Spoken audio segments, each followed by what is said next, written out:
Okay, good morning. It is Thursday, December 4th. This is our Wednesday webinar from yesterday, December 3rd, and for some reason it didn't record, so you are not getting the live version.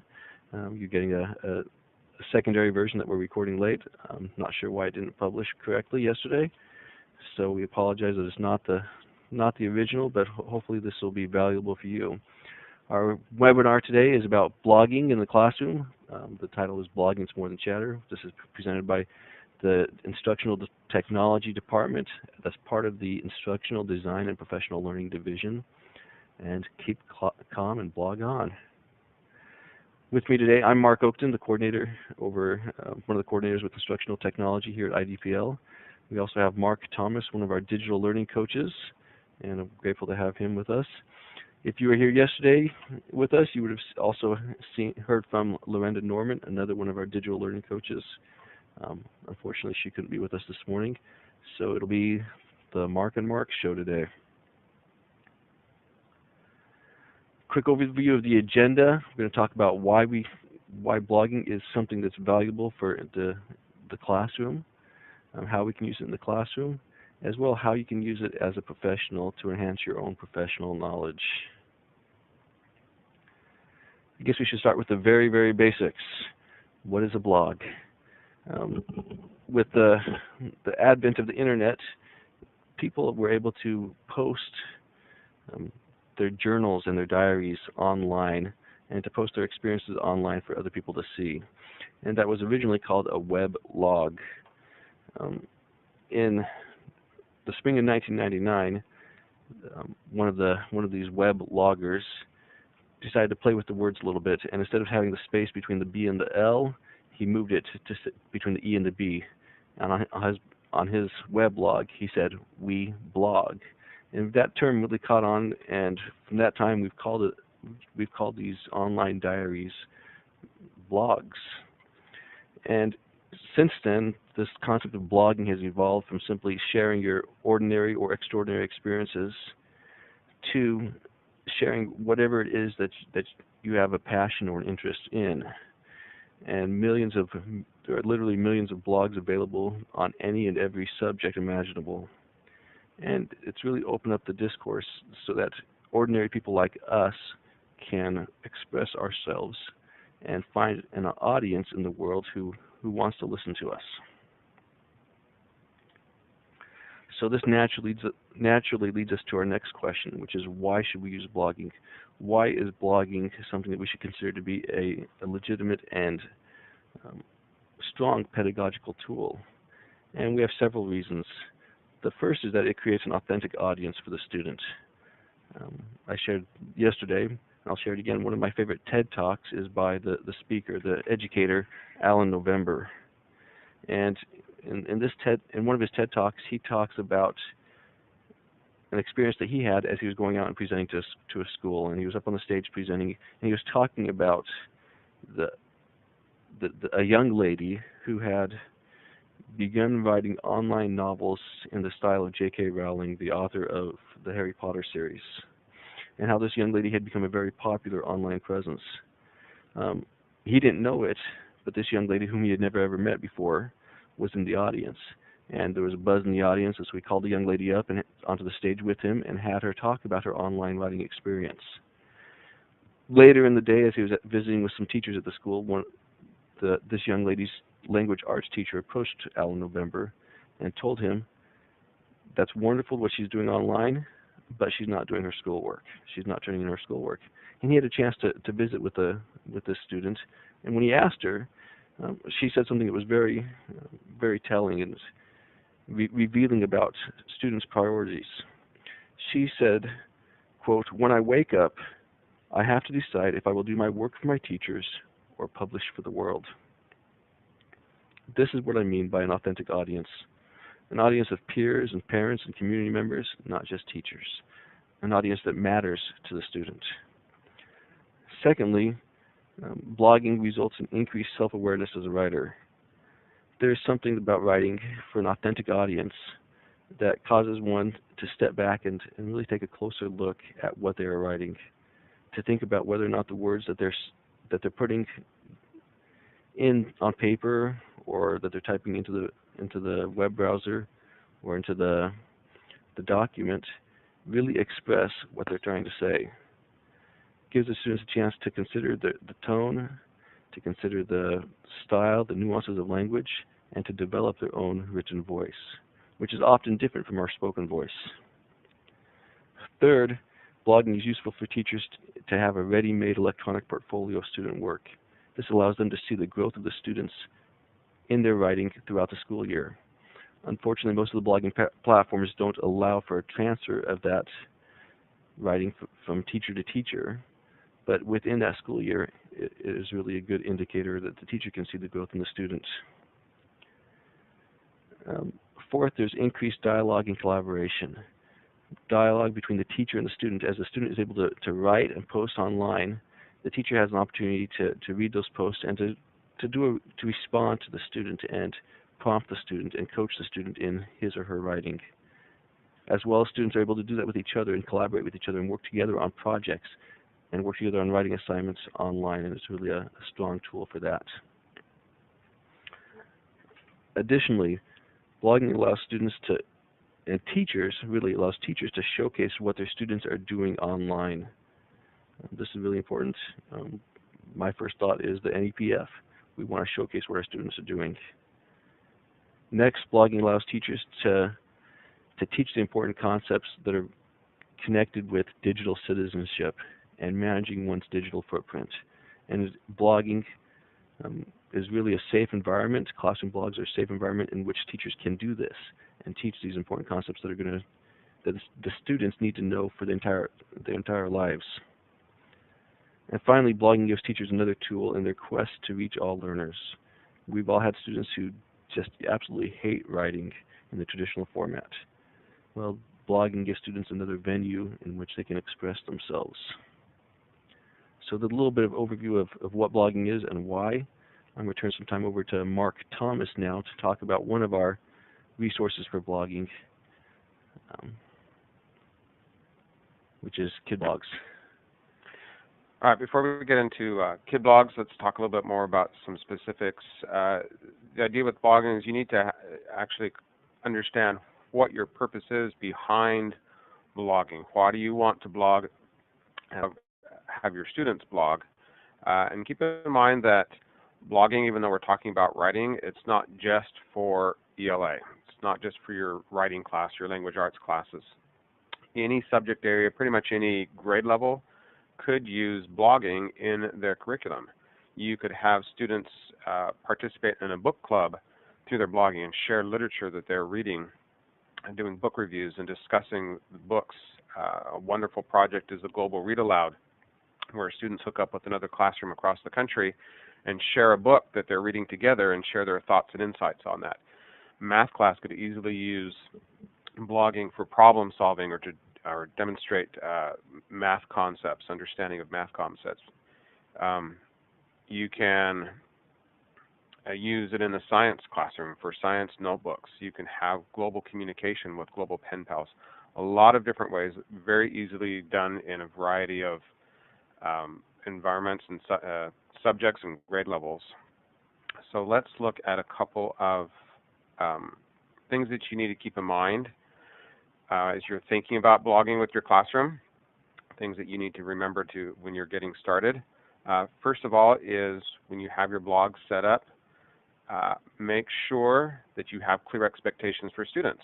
Are you, when they post on their blogs, are you going to be a stickler for spelling and punctuation and grammar, or are you more concerned with the students getting their thoughts out there, their expression, their ideas, and putting those up there on the blog? Are you going to have specific assignments for them to do, or is it just going to be a free online journal where they can write about whatever topic is of interest to them?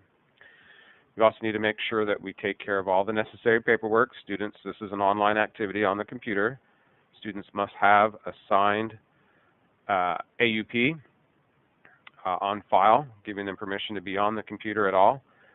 It's highly recommended that you send home a letter to your parents explaining your blogging, your purpose of it, the privacy concerns, privacy settings, and how those are addressed, and just how you, the teacher, are going to manage those blogs. How are you going to review them? How are you going to make sure that things stay on topic and appropriate, and any evaluations or assessment that you want to do through those blogging. So keep all those kinds of things in mind. And we've got some resources for you that we'll share to give you help with those. So let's see some examples of some blogs to give you an idea of what you can do. So I'm going to do an app share with some blogs, share some blogs that I follow. This is, these are some younger classrooms. This is actually a classroom from up in Canada, Miss Cassidy. I think it's a grade 2, it may be a grade 1 class, but she blogs on behalf of the students, and she shares a lot of what they do in class. So if we look here, there's on the 2nd, which was Tuesday, their class was working on letters to Santa. They were making advent calendars, and she shares a lot of pictures, and this is a great way for parents to be inside her classroom to see what these students are doing. So they have a complete idea of what's going on. And just a great way to share ideas and things. Let me post a couple, or share a couple of elements that she has on her blog.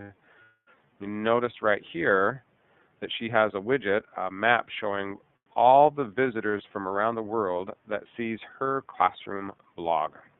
And how awesome is that for the kids to realize that they're communicating, they're sharing with people literally around the world. They've got global communication going on. She also blogs with quite often with another class, and let me show you that other class. This is Miss Larenman, also in Canada, British Columbia, Canada, who is a grade 1-2 combo class, I believe.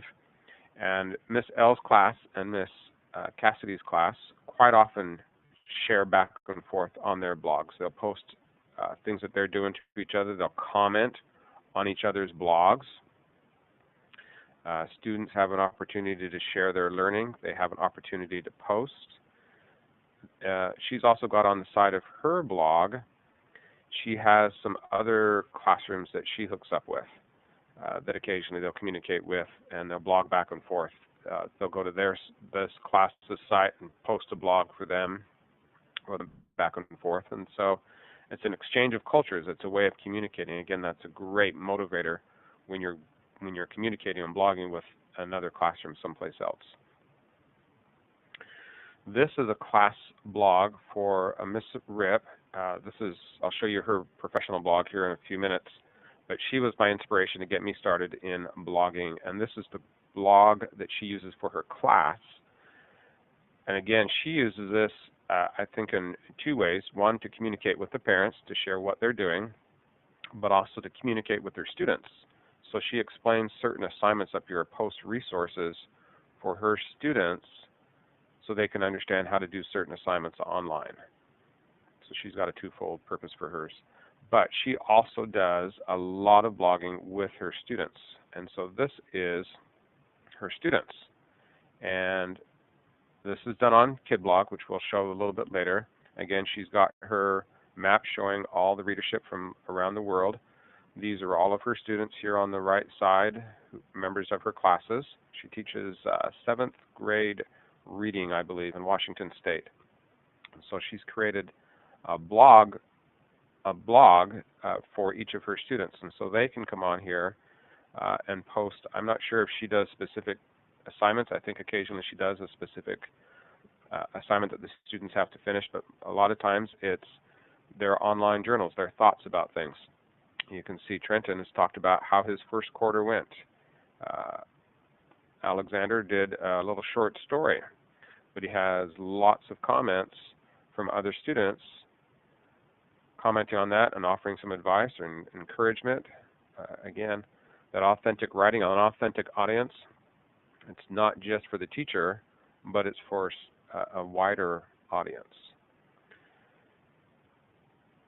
If you're looking for some ideas, you still don't know what you're going to do with blogs, if you go to EduBlogger, we'll have this resource in a symbol that you can access and bookmark at the end of this webinar.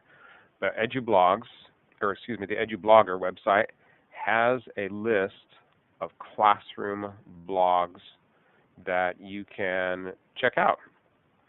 These are all grade levels, all subjects. Here's some kindergarten classrooms that actually do blogging. Grade 1, grade 2, all the way up into secondary, grade 6, grade 7. You can check out these blogs and see what some other teachers are doing, how they've managed it, how active the kids are with that. You've even got different subjects if you're wondering, how in the world would I use blogging in the art classroom? Well, here's some blogs that you could look at for an example. So this is a great resource, hundreds of possible classroom blogs to check out. Plus, you might be able to make contact with them if you'd like to interact, have your students blogging back and forth, commenting back and forth. You can contact the teachers for that. Another resource that we'll have available for you at the end of the webinar is from Free Technology for Teachers. This, again, is a slide share of different class blogs that you can see how students are doing. AP Biology class, doing blogging online. Arts, language arts. You can go into any of these and check those out. So again, another resource of possible ideas for yourself when you're thinking about what to do with blogging. This is a blog that I used with last year. This was done in KidBlog. I'm going to show you a little bit about her blog, and then I'll jump into KidBlog and show you how to actually set up your classes and manage the posts and everything. One thing I want to point out are the privacy controls. I am not logged in on her site. So as a user, just a generic somebody in the world coming along to this website, checking out this blog, I can see the blog posts, but I cannot go in and actually read them. So that's the beauty of KidBlog, is that you can set up these privacies that you have to be a member in order to read them. So as a teacher, you have some control over who can read the blogs, who can comment on them, and so on.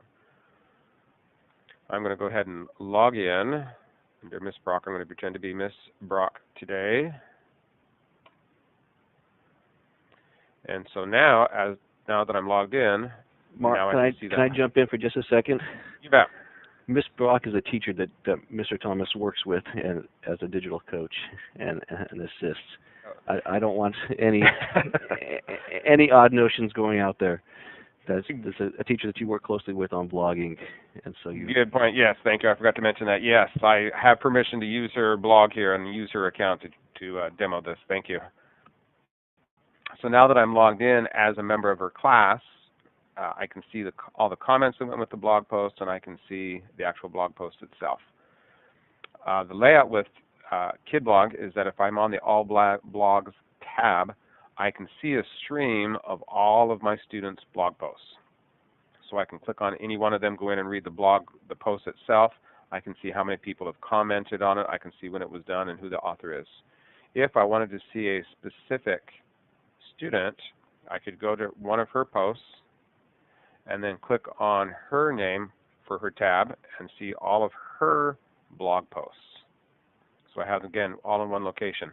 A perfect place for a digital portfolio. I can see her writing over a period of time and see how she's improving or what things she's talked about.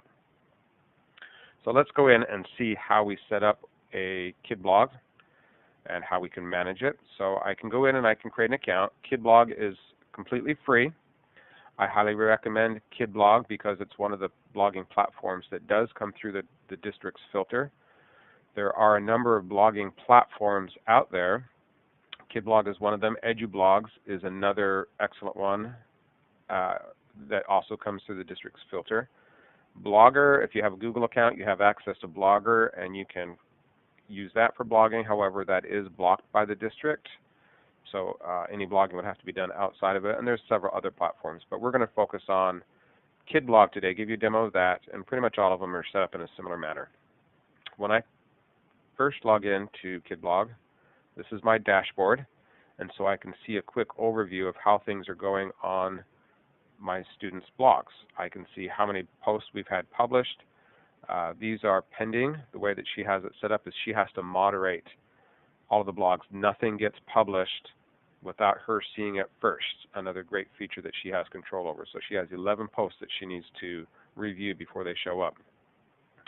We can see some students have created posts but haven't quite yet published them. So here is a list of recent activity. She can go through these comments. She can approve the comment. She can delete it. She can go in and change it if she feels something wasn't quite appropriate. And generally, she has the students go in and fix their own mistakes. Setting up a class. Within my dashboard, I simply go to Create New Class and give my class a name. So if I were an elementary school teacher, I would probably have just one class. If I were a secondary teacher, I would probably set up a class for each period that I teach. So you just create a class name, add that, and that becomes your class. And here is, if I click on the My Classes tab, I can now see her class and all the statistics about that. She has 27 users in there and so on. So you would see as a secondary teacher, if I had more than one class, I would see them listed right here on this screen. Setting up users then, I've created a class. I need to add my students. So I'm going to go to the Users tab. And I can either add users one at a time, give them a display name, and generally I recommend doing their first name and last initial, give them a password, and at the elementary level I generally teach them to use their student ID as their password. And I can specify a role. In this case, I'm setting up students, so I would put them in the student role. That's if I want to set up my students one at a time. I can also bulk create users, and I can use an Excel spreadsheet to put all my kids' information in there, their name, their username, their display name, their password, put it all in the Excel spreadsheet and just upload it, have it all created at one time. And that's very easy and handy to do. So that's how you can add users. Let me look back at the add users and point out that you have to be a member of the class in order to participate, but you can also, with KidBlog, you can set up parents with a special account to where they can also see only their students' posts and their commenting. So it's a great way to keep parents in the loop as well. Creating posts, simply click the New Post button. I put in a title for your post.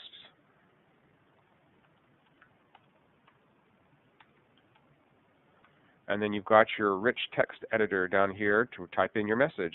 You can change your font size. You can change the font itself. You can do bold, italics, underline. You can center. You can bullet point. You can type a lot of information here. You've also, if it's something that you're working on over a period of time, you're able to save your draft and come back to it at another day or another time. I can preview it so I can see what it looks like before it actually gets posted. And when I'm all done, all I have to do is push the Publish button and it's out there on the website. This is how it looks for both the teacher and for the students. The students have the exact same format for typing their posts. Now as the teacher, I can come in on the Review Posts tab, and again I can see all of my posts and manage them from here. I can see some commenting that's being done. I have the opportunity to unapprove a post. I can delete it. I can go in and edit it real fast. Same with comments. I can check all the comments out in one screen and see quickly how some of the students are commenting. I'm going to go into the Settings tab because this is where you do all the managing. We've set up a class. We've set up students. We've shown how to post. So let's jump into the settings and see a little bit of the management side. When I go in and set up my posts, this is the URL that was given to me. I set up her class name to say her class was called Ms. Brock. So this is the URL, the link that I would give my students or my parents to say this is how you access our class. And this is how you view the blog posts. I can change the theme. There's a variety of themes included with KidBlog. All very nicely done, just changes the layout and kind of the graphics that go along with it. All have the exact same features, it's just a layout. I can use a class avatar if I'd like to. I can upload a custom one or use one of theirs. And that's all on the General tab. If I go into Widgets, this is where I can add certain features like we saw the global map on the side where we could see all the visitors, where they came from. This is where we would manage those kinds of widgets and what shows up on the sidebars. Posts and comments settings are very similar. In the case of this class, Miss Brock, they were participating in the Global Read Aloud, where they were sharing a book with two other classes someplace else in the United States. So she has given permission, you can see right here, she has given permission to two other classes to view her class posts and to be able to make comments on them. If these were not checked, then only her class would be able to participate in her blog posts. So you can either allow all visitors to see anything, or you can restrict it to only students belonging to the class. She also has it set up here for post approval with this box checked. That means that she has to approve every single post before it publishes out there on the web. And she's got it set up to where she has an email message come to her every time a student creates a new post. Commenting settings are pretty much identical. The other class is allowed to post comments on their blog posts. She has to approve every single comment before it shows up, and she gets email notification every time a new comment is created. So those are the settings. It's all extremely easy to set up, easy to manage. You've got total control over who posts and what they say.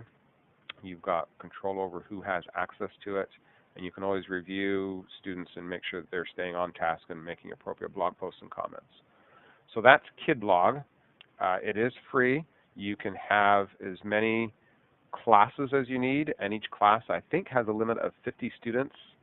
And then there is a paid version for some additional features, but for most cases, KidBlog, the free version, will be just fine. Another blogging platform is EduBlogs. Again, there is a basic version that's free that will give you some basic management. With EduBlogs, setting it up and managing the posts are quite similar to KidBlog. I don't know, I'm not as familiar with EduBlogs, but I don't think that you can set up classrooms so you can, but not necessarily a classroom type of an account. But that's another one to look at and check out. Again, KidBlog and EduBlogs both are free.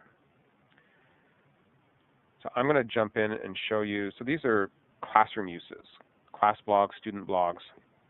As a teacher, you have the ability to follow blogs or look at blogs for your own professional development. And so I have a number of blogs that I follow throughout the week that have given me a ton of ideas as an educator. I actually use a program called Feedly. It's a website, feedly.com, and I use it to manage all my blogs. Here's all the different blogs that I follow, and I have in different categories. I'm a passionate reader, so I have some reading blogs that I follow. I follow certain software companies to see what they're blogging about, and so on. So this is my stream. This is where all of my blogs show up at one place. Let me show you a couple of my favorite ones that I like to follow. Sharp Read. Mr. Colby Sharp is a third grade teacher back east someplace. He's a passionate reader, so he's always posting his ideas for how he teaches literature, teaches reading with his students. Always have a ton of good ideas. He's a co-founder of another website or another blog that I follow called the Nerdy Book Club, where other teachers are contributing blog posts about literature, books that they read at all grade levels. This is another teacher that I love to follow. This is a kindergarten teacher, Matt B. Gomez, kindergarten teacher in Texas, and he has a ton of resources. He's always blogging about everything that he's doing in class. He recently posted, he created a Symbaloo with 50 online readers, digital books, along with audio on those. And so it's a great resource that I shared with all my kindergarten teachers that I'm communicating with. Just a ton of different ideas of what he does with technology, how he uses iPads, how he uses computers, how he sets up his room, how he has terrariums, science activities he does with his kids, just a ton of ideas.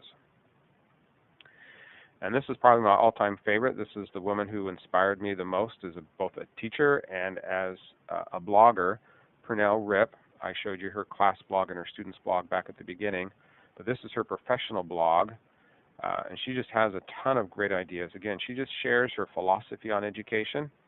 She shares activities that she does with the class. She shares successes. She shares problems that she has in the class. She has great ideas for her discipline in her class, using behavior charts or not, how she does grading. She does not believe in grading. She does not believe in homework. Just her thoughts on that and how she deals with that and how she approaches that. So, great resource. And I'm going to put in a personal plug for my blog, my professional blog, Super Tech Talk. It's at supertechtalk.blogspot.com. And there's a link to this out on the Symbaloo that you'll get at the end. And this is a blog that I started as a digital learning coach to, again, share out my ideas, my thoughts, things that I do. I've got several blog posts up there on Edmodo if you're interested in getting started on Edmodo. I'll be putting up some resources for blogging, and I've got some iPad apps that I absolutely love, and I have some resources on how to use those, some directions, and some integration ideas for those. So just, again, this is a way for me to share. We're all in this together. I'm not the person who knows it all, but if we're all up there blogging and sharing, then two heads are better than one, and we can all get some awesome ideas for what to do in our classroom. So those are some professional blogs to follow. So I'm going to turn this back to Mark O. to wrap up for us. All right, wonderful. Thank you, Mark, for sharing those great resources, and both for your classroom use and your professional use. That leads us to, I'm going to do an app share here. Mark, can you see that? The teacher challenge? Yes, I can. Okay, wonderful. Not teacher challenge. I'm seeing, there it is. There is the teacher challenge. Okay. EduBlogs has a teacher challenge to help teachers get started with blogging. And this link will be on the Symbaloo that you get when you exit as well. But it will kind of guide you through what you can do as a teacher to get your students blogging, to get yourself blogging, to build your professional learning network, and it shows you some free web tools that are very useful. As well, there's a link to a student blogging challenge, and this is something that you can use to get your students started with blogging. And it just has some steps that you can use. The next one will actually be in March. That when it's available, it goes twice a year. But it's a good idea. It gives you some good ideas for how to get your class started with blogging and to take advantage of these wonderful things.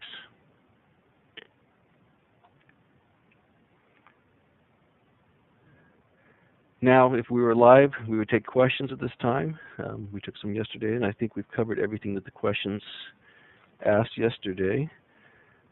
So we are grateful for your participation in watching the playback.